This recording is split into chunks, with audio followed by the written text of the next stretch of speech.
বিষ্ণু বলেছেন খুরুজ মুদ্দাইন নবুয়া, কিয়ামতের আগ দিয়ে অনেক ভণ্ড নবী দাবিদার বেরোবে। ভণ্ড নবী দাবিদার আছে না নাই? সহিহ মুসলিমের বর্ণনা, বিষ্ণু বললেন আমার ইন্তেকালের পর থেকে কিয়ামত পর্যন্ত আকসার মিন সালাসিন কুল্লুহুম কাযাব ওয়া দাজ্জাল, 30 জনেরও বেশি ভণ্ড নবী দাবিদার বের হয়ে যাবে। বিশ্বনবীর জীবদ্দশাতেই বের হইছে একটা, নাম মুসাইলামাতুল কাযযাব। কি নাম? মুসাইলামাতুল কাযযাব। সে এসে বলে, মুহাম্মদ আন-নবুওয়া নিসফুন লি ওয়া নিসফুন লাকা, তুমি যে নবুয়তের কথা বলো অর্ধেক আমার অর্ধেক তোমার। নাউজুবিল্লাহ পড়বেন না? বিষ্ণু বললেন আমার নবুয়তের অর্ধেক তোমার, তোমার নবী বানাইছে কে? কয় তোরে বানাইছে যে। নাউজুবিল্লাহ পড়বেন না? এসে বলে, মুহাম্মদ আমার নবুয়তি আমারে বুঝিয়ে দাও। বিষ্ণু বললেন তুই তো কাযযাব, আনতা লাস্তা মুসাইলামা ফাকাত, তুই শুধু মুসাইলামা না, আজ থেকে তোর নাম মুসাইলামাতুল কাযযাব, ভণ্ড মিথ্যা নবী দাবিকারী মুসাইলামা।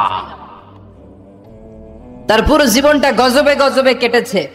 সে বিশ্বনবীর কপি করত। বিশ্বনবী কোন গাছের মধ্যে হাত দিলে ওই গাছের ফলন বেড়ে যেত। সে বলতো আমিও নবী, সবাইকে তাইলে আমাদের গাছে হাত দাও। ও যেই গাছে হাত দিত লগে লগে গাছ মরে যেত। বিশ্বনবী মদিনার বাচ্চাদের মাথায় হাত বুলিয়ে দিলে বাচ্চাদের মাথায় চুল বেড়ে যেত।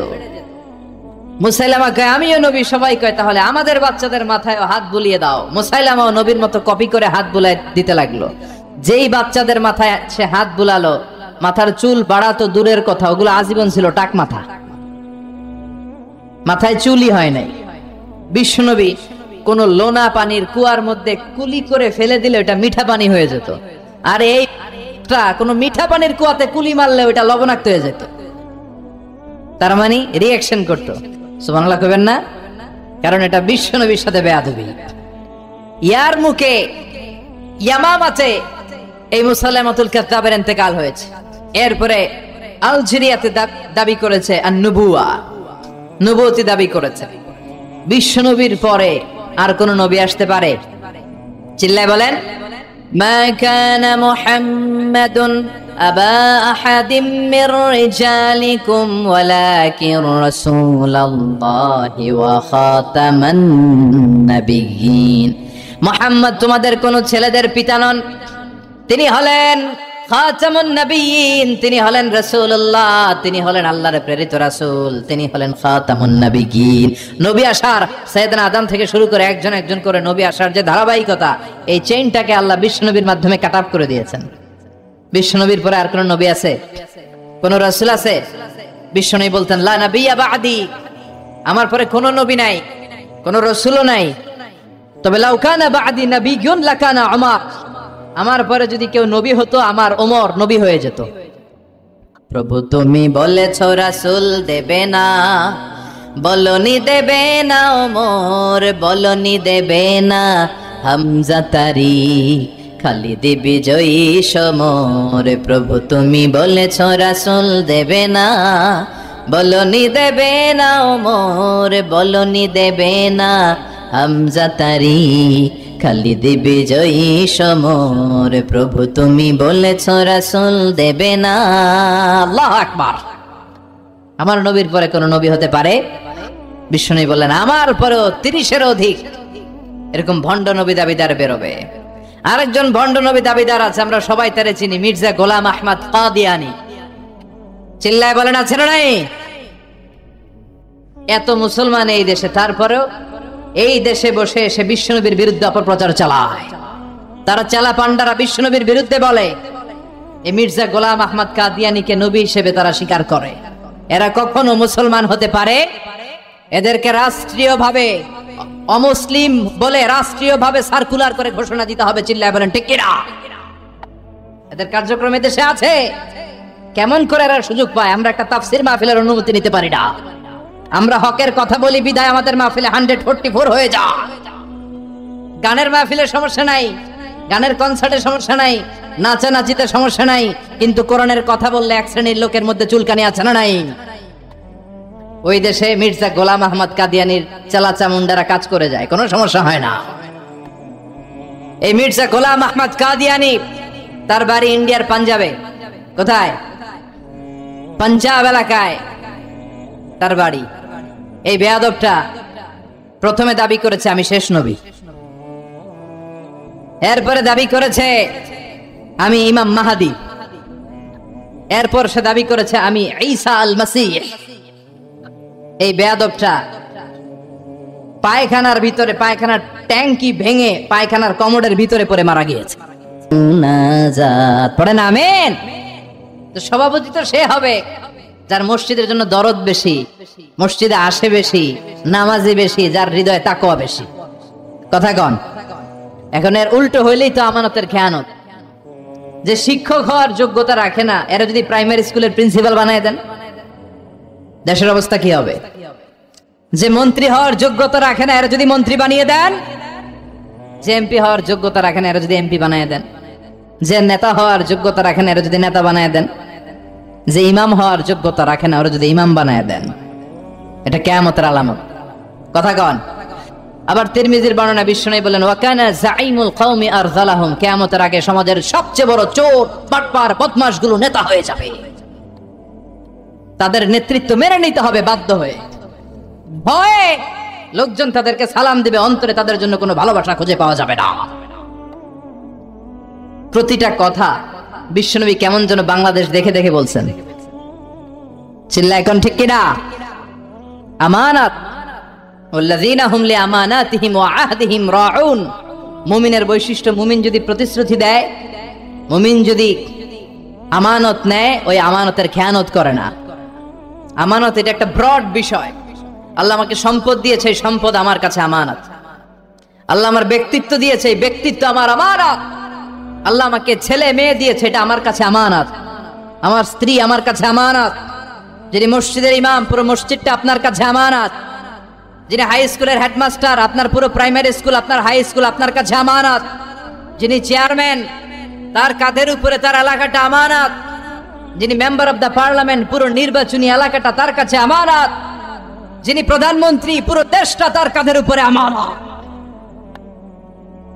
যার দায়িত্ব যত বড়, তার আমানত, আমানতের খেয়ানত করে, এটা মুনাফিকের লক্ষণ।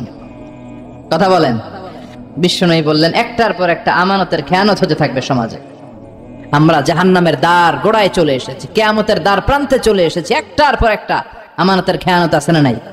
এজন্য আমাদের যার কাঁধে যে আমানত আছে, ওই আমানত আমরা রক্ষা করতে হবে। চিল্লা এখন ঠিক কিনা? আমানতের খেয়ানত মুমিন কখনো হতে দিতে পারে? তার মানে আমানতের এই খেয়ানত সমাজে আছে না নাই? লক্ষ্মীপুরে আছে না নাই? হ্যাঁ, এত টুপি, এত দাড়ি, এত আল্লাহর ওলি, হ্যাঁ, আরো বেশি। এখানেও আমানতের খেয়ানত, সব জায়গায় আমানতের খেয়ানত। আল্লাহ আমরা যেন আমিন হতে পারি। বিশ্বনবী ছিলেন আস-সাদিক আল আমিন, সত্যবাদী, আমানতদার। বিশ্বনবীর এই দুইটা যদি কারো হৃদয়ে থাকে, তার নেতৃত্ব ছিনিয়ে নেওয়ার মতো দুঃসাহস কারো হতে পারে না। সত্যবাদী যদি হন, আর ট্রাস্ট অর্ডিনেন্স যদি থাকে, আমানতদারিতা, লিডারশিপ আপনার হাতে ধরা দিবে। চিল্লা এখন ঠিক কিনা? তার মানে আমানতের খেয়ানত এটাও সমাজে দেখা যাচ্ছে। এরপরে বিশ্বনবী বলেন আত-তাজাউল ফিল বুনিয়ান, কিয়ামতের আগ দিয়ে লোকজন বড় বড় টাওয়ার বানানোর প্রতিযোগিতা শুরু করে দিবে। লক্ষ্মীপুরে এটা নাই। এই নোয়াখালীর দিক দিয়ে আসার পথে আল্লাহু আকবার, নোয়াখালী মনে হয় যে উত্তরা বনানী হয়ে গেছে। কি বিশাল বিশাল টাওয়ার। বিশ্বনবী বললেন ওয়া আনতারাল হুফাতাল উরাতাল আলাতা রিয়াশা ইয়াতাতাওয়ালুনা ফিল বুনিয়ান। কিয়ামতের আগ দিয়ে তোমরা দেখবে পায়ে জুতা নাই, গায়ে দেওয়ার মতো জামা নাই। এরা আগে ছাগল চড়াইতো, বাছুর চড়াইতো, এরা হঠাৎ করে হু হু করে ধনী হয়ে যাবে, বিল্ডিং বানানো শুরু করবে। বড় বড় বিল্ডিং আছে না নাই? খালির প্রতিযোগিতা, কাঠটার থেকে বড় বানাতে পারে। ওর 2 তলা তো আমার লাগবে 5 তলা, ওর 5 তলা আমার চাই 10 তলা। কিন্তু ও তাহাজ্জুদ পড়ে, আমারও পড়া লাগবে, এই চিন্তা নাই। ও যাকাত দেয়, আমারও যাকাত দিতে হবে, এই চিন্তা নাই। People will start to compete in constructing high-rises building in the cities. লোকজন সমাজে বড় বড় টাওয়ার। সৌদি আরবে দেখেন বিশাল টাওয়ার, জমজম টাওয়ার। দুবাইতে দেখেন বুর্জ আল খলিফা। চায়নাতে আছে সাংহাই টাওয়ার। একটার পর একটা টাওয়ার বানানোর প্রতিযোগিতায় মানুষ লিপ্ত হয়েছে। তার মানে বিশ্বনবী যা যা বলে গিয়েছেন তার হুবহু প্রমাণ আমাদের সমাজে আছে না নাই? এরপরে বিশ্বনবী বলেছেন যুহুরুন নিসা আল কাসিয়াত আল আইরাত আল মাইলাত আল মুমিলাত। কাসিয়াত আল আরিয়াত, পোশাক পরিহিতা উলঙ্গিনী নারীদের সংখ্যা সমাজে বেড়ে যাবে। পোশাকও পরে আবার উলঙ্গ। আমরা জানি যার গায়ে পোশাক আছে সে উলঙ্গ নয়, আর যে উলঙ্গ তার মানে তার গায়ে পোশাক নাই। কিন্তু বিষ্ণু বললেন উল্টোটা, বিষ্ণু বললেন পোশাকও আছে আবার উলঙ্গও হবে, বোরকাও পড়ে আবার সব টেরও পাওয়া যায়। আছে না নাই? আছি আমরা এখন জামানায়, লাজ শরম গেছে হারায়। আছি আমরা এখন জামানায়, লাজ শরম গেছে হারায়। পাতলা শাড়ির বাহার, পাখি ড্রেস লেহেঙ্গা, পোশাক দেখে নারীর লাজে মরে যাই। আছি আমরা এখন জামানায়, লাজ শরম গেছে হারায়। ঠিক কি না? লজ্জা শরমের বালাই নাই। কথা বলেন। হিজাব নাই, পর্দা নাই। আমার মায়েরা বোনেরা, এই পর্দা আপনার অধিকার, হিজাব আপনার অধিকার, হিজাব আপনার অহংকার, হিজাব আপনার আভিজাত্যের প্রতীক, হিজাব আপনার রুচির প্রতীক। আপনি কতটা রুচিশীল, কতটা ডিসেন্ট, কতটা মার্জিত, এটা আপনার পোশাক দেখে টের পাওয়া যায়। এখন পোশাকের কি বেহাল দশা, পাতলা পোশাক টের পাওয়া যায়, ভিতরে সবকিছু দেখা যায়। আছে না নাই? মশারির চেয়ে পাতলা নাকি পোশাক বেরিস? কথা কন। লক্ষ্মীপুরে এগুলা নাই। এরা আমাদেরই মা, আমাদেরই বোন, আমাদেরই খালা। কথা কন। এজন্য বাবা যারা এসেছেন মাহফিল শুনতে, মেয়েদেরকে হিজাব পড়াতে হবে, নেকাব পড়াতে হবে। ভাই যারা আপনি চাচ্ছেন হক হালাল মেনটেন করবেন, হারাম খাবেন না, ঘুষ খাবেন না, কিন্তু আপনার পাশের টেবিলে খায়, আপনার ডানে খায়, আপনার বায়ে খায়, আপনার অধীনস্থ যারা খায়, আপনার উপরের বস আছে তারাও খায়। যাবেন কই? কোথায় যাবেন? যাওয়ার জায়গা নাই, ফিতনা। আপনি চোখের হেফাজত করতে চান, ডানে তাকান অশ্লীল নারীর ছবি, বায়ে তাকান সেখানেও ছবি, নিচে তাকান ওইখানে, উপরে তাকাবেন বিলবোর্ডে নগ্নতা, অশ্লীলতা। আছে না নাই?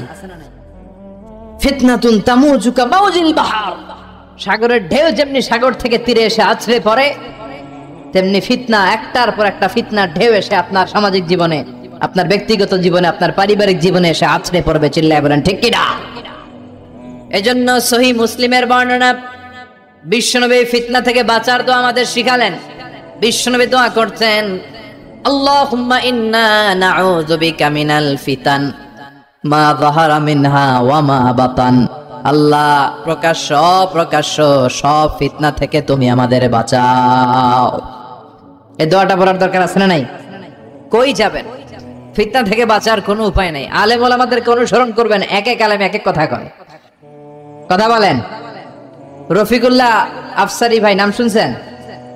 উনি একটা বই লিখছেন, নানা আলেম নানা মতে, পাবলিক যাবে কোন পথে?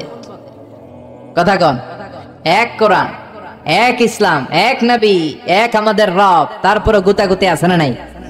কেউ কাউরে দেখতে পারে না, কেউ কাউরে সহ্য করতে পারে না, খালি ফতুয়াবাজি। তুই কাফের, তুই মুশরিক, তুই মুনাফিক, তোর পীর সাহেব কাফের, তোর 14 গোষ্ঠী কাফের। তোর কাফের পীর সাহেব মারা গেলে যেখানে কবর দেয়া হবে, ওই কবরের উপরে যে ঘাস উঠবে, ওই ঘাস যে গরু খাবে, ওই গরুর দুধ যে খাবে, ওইটাও কাফের। কথা বলেন। আছে না নাই? এই যে ফতুয়াবাজ, কেউ কাউরে সহ্য করতে পারে না, এই ঝামেলাটা এই দেশে আছে না নাই? আমি তাবলীগ করি তো আমি ভালো, সব কালা, আমি ভালো সব কালো, এরকম মানসিকতা আছে না নাই? আমি জামাত ইসলাম করি তো আমি হক, সব বাতিল।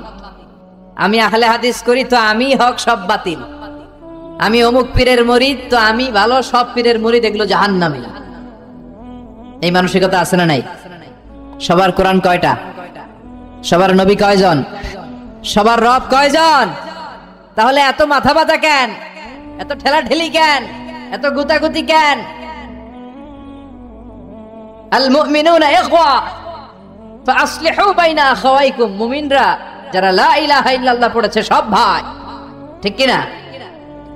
মান ইস্তাকবালা কিবলাতানা ওয়া আকালা যাবিহাতানা, যে আমাদের কিবলামুখী হয়ে সালাত পড়ে, বিশ্বনবী কি ক্রাইটেরিয়া বেঁধে দিলেন? ঠেলাঠেলি করো না। যারা তোমাদের কিবলায় কিবলা ধরে নামাজ পড়ে আর তোমাদের জবাই করা পশু যারা খায়, তারাই তোমাদের বন্ধু। আর আপন ভাই মুমিন ভাই, কারো জন্য কারো দরদ নাই। গীবাত, শিকায়াত, একজন আরেকজনের দোষ ত্রুটি খোঁজা, এই হিংসা জিঘাংসা ছড়াতে ছড়াতে সমাজটার আমরা জাহান্নামের আড্ডাখানা বানিয়ে দিয়েছি।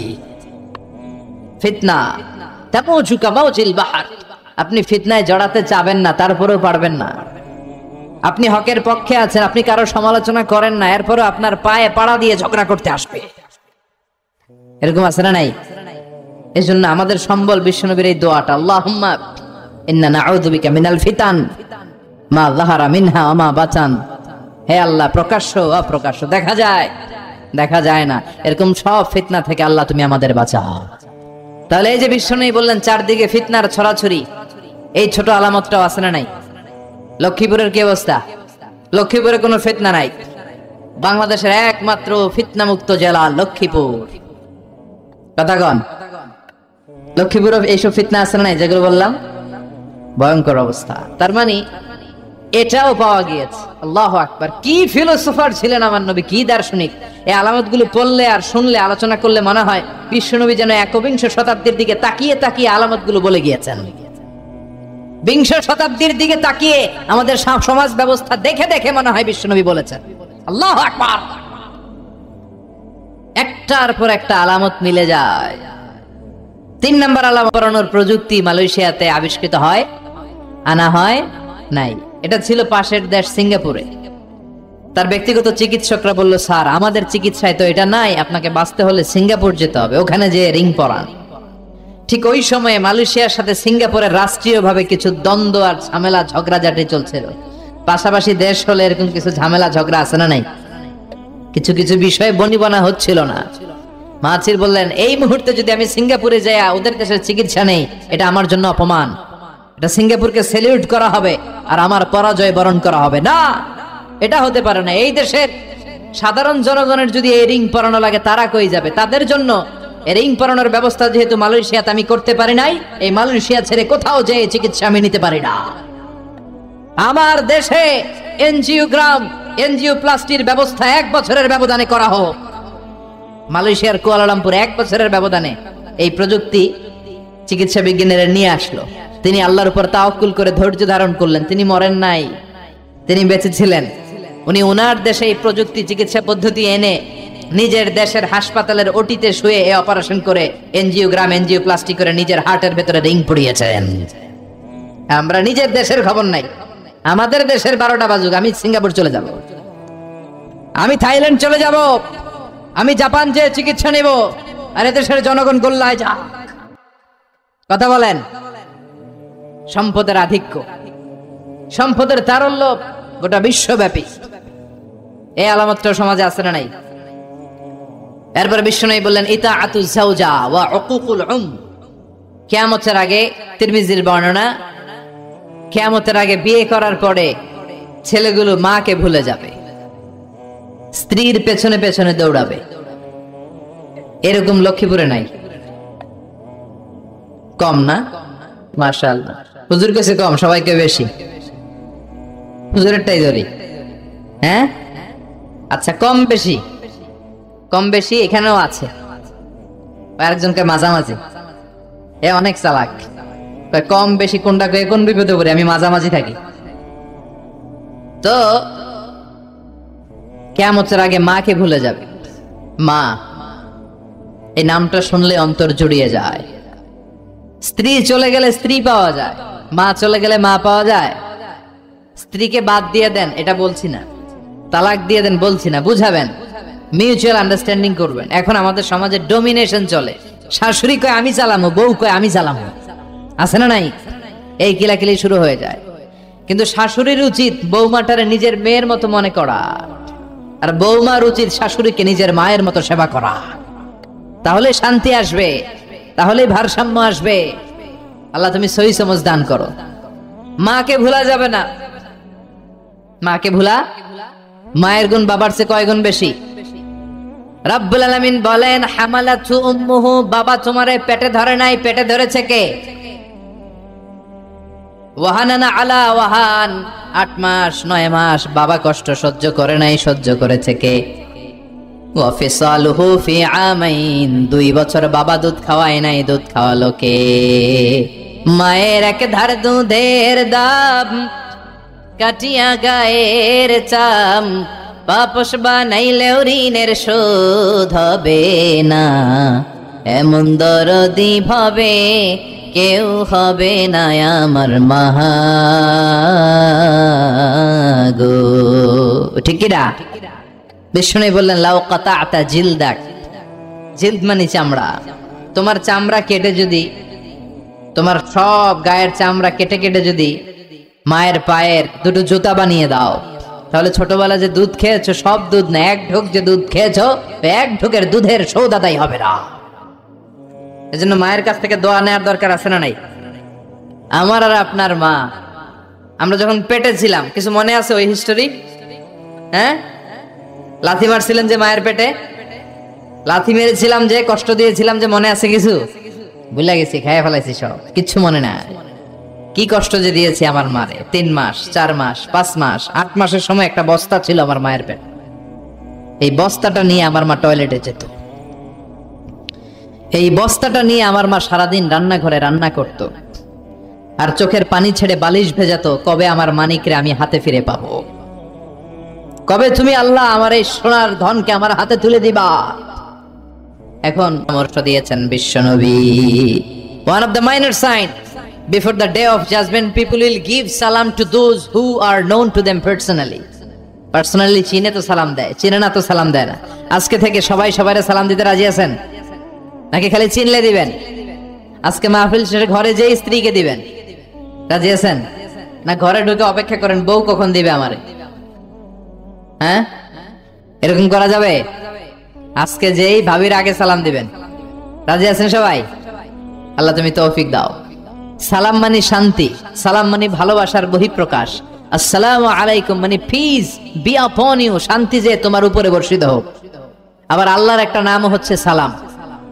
আল্লাহর একটা নাম কি সালাম সালাম হাজার সালাম সকল শহীদ স্মরণে আমার হৃদয় রেখে যেতে চাই তাদের স্মৃতির চরণে সালাম সালাম হাজার সালাম গতকাল ছিল 21 ফেব্রুয়ারি সালাম বরকত রফিক জব্বার এরা শহীদ হলো আমরা তাদের জন্য দোয়া করি আল্লাহ তাদের কবরটারে তুমি জান্নাতের নূর দিয়ে পরিপূর্ণ করো যাদের জন্য দেশ পেলাম মুক্তিযোদ্ধা যারা ঈমান নিয়ে প্রাণ হারালো আল্লাহ এই দেশকে স্বাধীন করার জন্য যাদের জন্য আমরা লাল সবুজের পতাকা পেয়েছি তাদের কবরটারে তুমি জান্নাতের বাগান বানাও এরপরে বিষ্ণু বললেন ইস্তাহিল্লুনাল খামরা ওয়াল হারির কিয়ামতের আগ দিয়ে পুরুষেরা মদ খাবে স্বর্ণের আংটি পরবে আর গলার মধ্যে স্বর্ণের চেইন পরবে রেশমের কাপড় পরবে স্বর্ণের আংটি পরে এরকম ছেলে আছে না নাই এদিকে কেউ নাই তো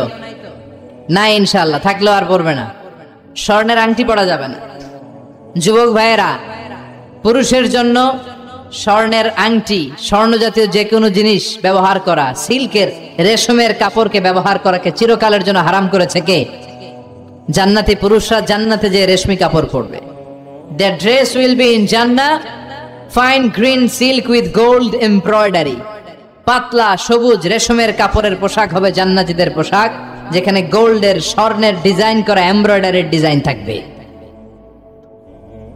আবার রাব্বুল আলামিন বলেন জান্নাতে যে পুরুষগুলো ঢুকবে জান্নাতীদের হাতে স্বর্ণের চুড়ি পরায় দিবে কে কিন্তু দুনিয়াতে আছে অনেক ছেলেরা স্বর্ণের চুড়ি পরে কানে দুল পরে লক্ষ্মীপুরে এগুলো ঢুকে নাই এখনো কথা কন এগুলো করা যাবে না বিষ্ণু বললেন কিয়ামতের আগ দিয়ে এগুলো বেড়ে যাবে এরপরে বিষ্ণু বললেন জুহুরুল মা'সাফিয়াল কিয়ানাত কিয়ামতের আগে ঢোল বাদ্য বাজনা মিউজিক্যাল ইনস্ট্রুমেন্টের আতিশয্য দেখা যাবে এখন ঢোল বাদ্য আছে না নাই কথা কন তোরা বাজারে ঢোল বাজারে বাঁশি বাংলা মায়ের একতারা সুর কতই ভালোবাসি দোতারা সুর কতই ভালোবাসি বাজারে ঢোল বাজারে বাঁশি